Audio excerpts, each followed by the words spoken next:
She was screaming, "You're going to jail! You criminal!" And those cold aluminum handcuffs, man, they were biting into my wrists for the second time in a week, all while she live-streamed the whole ugly mess to over 2,000 people, her voice just shaking with this absolute terrifying excitement. "Finally caught this old menace," she spat into her phone. "He thinks he gets special privileges or something." Well, not in my preserve. Neighbors were gathering, their phones already up, filming what they thought was the biggest scandal ever to hit Willow Creek Preserve. But as I stood there watching Valerie Sinclair celebrate her little victory, I just watched her face and I absolutely knew that Valerie had no earthly idea who she was messing with, or what kind of power she was poking. It's funny, isn't it? Sometimes the people who scream the loudest about having authority are the ones with the least grasp of true, quiet power. Ever run into someone like that? Someone whose sense of control was way bigger than their actual title?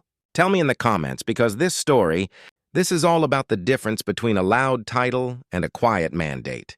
The whole thing started simply, innocently like most suburban nightmares do, over something ridiculous, a parking spot. My wife Laura and we were finally cleaning out the mountain of junk we'd collected over 3 decades of marriage, stuff that had been festering in an overpriced storage unit since the kids flew the nest. The moving truck?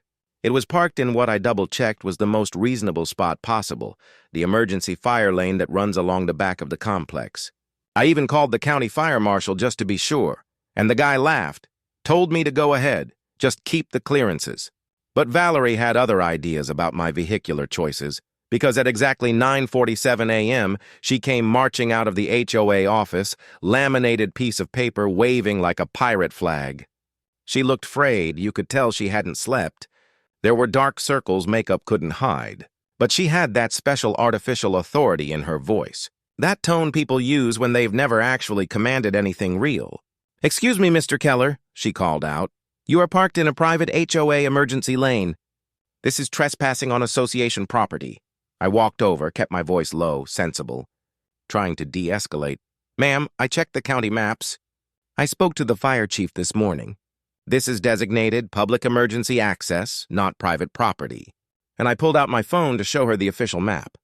That's when her face did this weird, terrifying thing where her smile got wider, but her eyes went cold as ice. She unfolded her own map, some coffee-stained 1996 survey copied about 50 times too many, and announced, "Your county maps are outdated and incorrect. Judge, this is private property." And here's where the first alarm bell went off. Instead of arguing law, she pulled out her phone and dialed 911. Not the non-emergency line, not a supervisor, straight to emergency dispatch for a civil parking dispute. The drama, the sheer audacity of her victim performance would have impressed a Broadway director. Officer Davis showed up, bless his soul, looking like he'd rather be anywhere but mediating our HOA melodrama at 10 a.m. He looked at Valerie's relic map. He looked at my county data, he paced the lane, then he just shook his head, looking right at Valerie, saying, "Ma'am, the county shows this as public access. Fire has priority. No violation." Valerie's face just collapsed into a thin, angry line, but she folded her little map, grabbed the county planning card Davis offered her like it was a dare, and retreated, saying she'd be filing a formal complaint. But the real red flag, the one I didn't appreciate until later, was when I noticed the manila envelope sticking out of my jacket pocket. It was Laura's fair housing accommodation request, filed 3 weeks earlier for her pool therapy. As I'd pulled out my phone, Valerie had stared at that envelope for a solid 10 seconds before launching into her whole trespassing performance. And looking back, I realized now she wasn't just being nosy, she was calculating her next move. A few hours later, just after I finished loading the truck, she came back out, suddenly friendly, sickeningly sweet. "I hope there are no hard feelings, Mr. Keller." "Policy isn't personal." I said I understood. No hard feelings, but as I drove away, I caught her in my rearview mirror, standing in the office window, phone pressed to her ear, watching until my truck disappeared. I knew right then she wasn't done. She desperately needed me to be wrong about something, and she proved it the very next morning. Laura's severe rheumatoid arthritis means she needs heated pool therapy when the water is most consistent, which for us meant 5:27 a.m. sharp, twice a week. We'd filed the request, it was pending review, and we'd been going fine for a month, but today there was a brand new, powder-coated aluminum sign bolted right to the gate. Pool hours 7 a.m., 10 p.m., no exceptions. Not a handwritten note, not a laminate, a permanent, expensive new rule, dated yesterday. Laura's shoulders just sagged, the pain making her chest tight. Then the security guard showed up looking embarrassed as hell and showed me the text message Valerie had sent him at 11:43 p.m. the night before. Do not let the Kellers into pool area before 7 a.m. No exceptions, regardless of medical claims.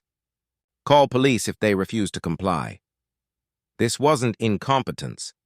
This wasn't policy. This was targeted personal retaliation, designed specifically to interfere with my wife's medical treatment. I was ready to explode, but Laura grabbed my arm, breathing through a spike of pain, saying, "It's okay, honey. We can come back at 7, knowing full well that by 7, the pool would be chaos and the therapy would be ineffective. And then, Officer Davis pulled into the lot again, looking even less thrilled than the last time, smelling more coffee than trouble. After reviewing Laura's prescription, our pending request, and Valerie's late-night, all-caps text message, he keyed his radio for a fair housing and ADA check. He looked at us, his face settled somewhere between exhaustion and decency, and said, "Mr. Keller, under federal law, the association has to review your request in good faith. Dropping a new rule that blocks the exact therapy you requested reads like retaliation. You are using the pool. I can't arrest anyone for trying to use facilities while an accommodation request is under review." The look on that guard's face, pure relief. We finished Laura's therapy, and as we were leaving, I saw Valerie step up to her office window, phone to her ear, monitoring us, tracking the clock like she was auditing a shift change. That woman was collecting records, meticulous records, and I knew she was planning something bigger. The trap sprung on Thursday afternoon.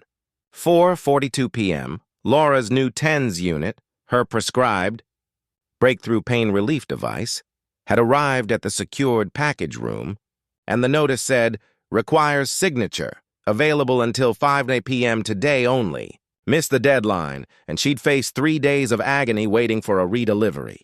When I got to the main package entrance, the entire corridor was blocked off with caution tape and cones, and a sign reading, "Water leak maintenance in progress. Use side entrance only." Bone dry, no workers, no equipment. Just Valerie's SUV parked in the visitor spot with a perfect sight line to both entrances. The side entrance was marked as a private maintenance zone, with multiple professionally printed signs screaming, "No trespassing, violators will be prosecuted." The security camera had clearly been repositioned since yesterday to frame those signs and the fob reader in a single damning shot.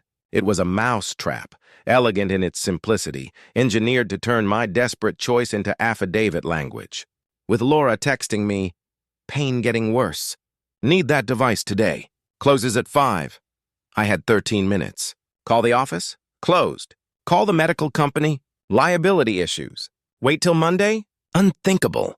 The choice wasn't really a choice at all. Abandon Laura's pain relief or give Valerie the perfect evidence she craved. At 4:54 p.m., I walked straight toward the maintenance zone. Past the first sign. Past the second. Every deliberate step recorded.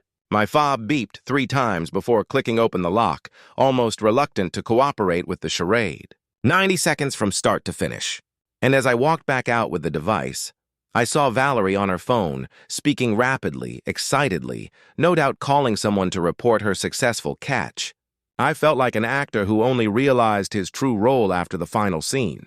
She needed a documented trespassing violation, and by prioritizing human decency over property law compliance, I'd given her exactly that. If it's a trap, I thought, at least it's a neat one. The circus arrived the next evening. Valerie had spent the morning calling every local news outlet, promising exclusive footage of a corrupt government employee caught committing property crimes. She orchestrated a full media spectacle. I was washing dinner dishes when the patrol cars arrived, followed by news vans and half the neighborhood streaming out to watch. Valerie was already on the HOA office steps, tablet live streaming, counting viewers, 100, 2,600, then hovering just shy of 2,000. Officer Davis emerged, looking defeated, flanked by two uniforms, and called out, "Mr. Robert Keller, you are under arrest for criminal trespass on association property." The ratchet clicks of the cold cuffs were amplified by 100 phones, and her chat box flooded with jubilant all-caps comments, "Finally, get him!" But as Davis turned me toward the car, I faced Valerie's camera, kept my voice level and clear, and said, "I am Judge Robert Keller. Officer, contact the duty judge for emergency review." Her live stream chat detonated. "Wait, he's a what? Plot twist!" The counter spiked past 2,300, and Valerie's triumphant smile just went rigid, stuck at the edges. Davis stopped dead, his face a map of absolute confusion. I explained loudly enough for the live stream audience to hear, "There's prior documentation, a pattern of retaliation, and federal accommodation law violations that require immediate judicial review. The duty judge is on call 24/7 for this exact situation." The radio crackle that followed was probably the longest 2 minutes of Valerie Sinclair's life. The duty judge, my old colleague Evelyn Hayes, reviewed the timeline, Valerie's text messages, and the circumstances of the TN's unit trap. When Davis returned, he looked like a man who'd just learned he was mediating a federal civil rights case, not a suburban parking dispute. "Judge Keller," he said formally, "Judge Hayes has issued a temporary restraining order against any further enforcement actions pending a formal hearing." The handcuffs came off with a cold, metallic click that silenced the entire parking lot. "Judge Hayes also ordered a full review of HOA enforcement actions over the past 30 days, he continued, his voice steady while Valerie visibly went white. "Any further attempts to interfere with pending accommodation requests or to retaliate against residents for filing federal housing complaints will result in immediate contempt of court charges." I looked directly into Valerie's camera one last time and said quietly, "I brought a paper trail." Turns out it brought company. The next few days were a blur. The court-appointed receiver, a no-nonsense woman named Sarah Jennings, descended on the HOA office like an auditor on an overdue account. Her investigation quickly confirmed my fears, and worse. Valerie had been systematically targeting disabled residents, fining Mrs. Chavez 6 times for her necessary wheelchair ramp, ticketing Tom Bradley's autistic son for excessive outdoor noise, and harassing elderly residents. But the biggest revelation came from the financial audit. Valerie had embezzled $47,000 from the HOA's emergency fund, laundering it through phony consulting invoices to pay her mounting legal fees, essentially forcing disabled residents to subsidize their own persecution. The formal hearing was packed, over 400 people, residents, reporters, and observers. The evidence was overwhelming thanks to our neighbor Kevin Smith, the local IT guy, who'd intercepted Valerie's attempt to erase all her email evidence. He projected the evidence onto the courtroom wall, emails detailing the playbook retaliation, coordinating security to deny pool access, and planning the camera angles to ensure clear trespass documentation. Then came the residents. Mrs. Chavez brought her 8-year-old granddaughter, Sophia, who quietly told the packed courtroom why she'd colored her new wheelchair ramp black in a drawing. "I made it dark because the mean HOA lady says wheelchairs are ugly," she whispered. "I don't want to visit my grandma anymore because she makes her cry." The gallery went dead silent, the sound of people holding back tears filling the courtroom. When Valerie took the stand, she sealed her own fate, insisting she had to protect property values for normal families and had never bothered to learn about federal accommodation law. Judge Hayes took 14 minutes to issue her decision. She found the HOA guilty of systematic civil rights violations and financial mismanagement. The judge permanently revoked the HOA's charter, dissolved the board, and most importantly, referred Valerie Sinclair to the district attorney for criminal investigation into embezzlement and civil rights felonies. A gavel is just gravity with paperwork, and Valerie's entire world collapsed right there. 6 months later, Willow Creek Preserve is unrecognizable. The old HOA is gone, replaced by a resident-managed organization, and property values are up 25%. The old no trespassing maintenance zone? It's now a beautiful community garden with a wheelchair-accessible raised bed section designed by little Sophia herself. Valerie eventually resolved her criminal charges with a plea agreement involving massive restitution and community service. And last I heard, she's working at the county library, helping elderly residents navigate online services. She found genuine purpose in helping people rather than controlling them.